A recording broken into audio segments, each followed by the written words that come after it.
Public on Substack have received documents from a whistleblower who was recruited to participate in the Cyber Threat Intelligence League, or CTIL, through cybersecurity meetings hosted by the Department of Homeland Security. These documents reveal how the U.S. government recruited a web of NGOs and private individuals to do what the government cannot lawfully do: censor and subvert the American people.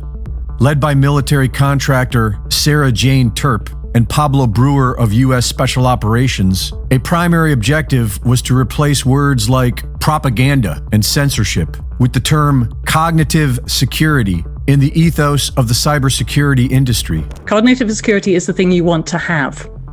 You want to protect that cognitive layer. It basically it's about pollution. So misinformation, disinformation is a form of pollution across the internet. And just because we're going to get comments about this, my position on this is clear, has always been clear. We don't want to remove people's voices. What we're trying to remove is artificial megaphones. They wrote that the third pillar of the information environment should be the cognitive dimension, which is just another way of saying mind control. You're not trying to get people to believe lies most of the time. Most of the time, you're trying to change their belief sets. And in fact, really deeper than that, you're trying to shift their internal narrative slightly, or at least use their internal narratives. Brewer explained how this cognitive social engineering needs to be customized for Americans. Different audiences are going to require different methods of delivery and different messages, and that's because they've got these pre-existing social and cognitive biases. So you certainly, if you talk to the average Chinese citizen, they absolutely believe that the Great Firewall of China is not there for censorship. They believe that it's there because the People's Republic of China and the Chinese Communist Party want to protect their citizenry, and they absolutely believe that's a good thing. If the U.S. government tried to sell that narrative, we would absolutely lose our minds and say, no, this is a violation of our First Amendment rights. So the in-group and out-group messaging have to be often different. Another term they used to justify their crimes against the American people is public-private partnership.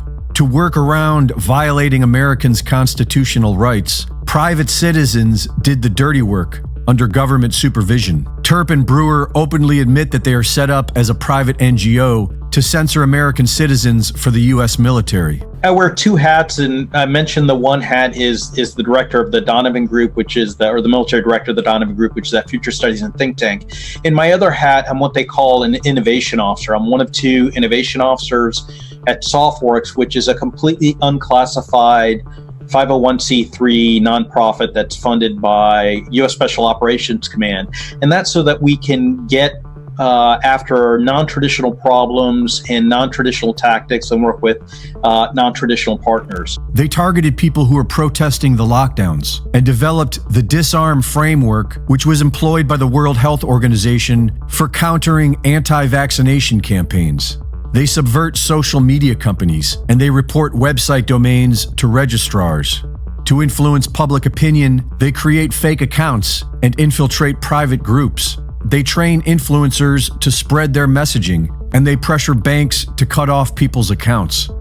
For more of this, go to Public on Substack, who will be pressing our elected officials with these documents. Greg Reese reporting.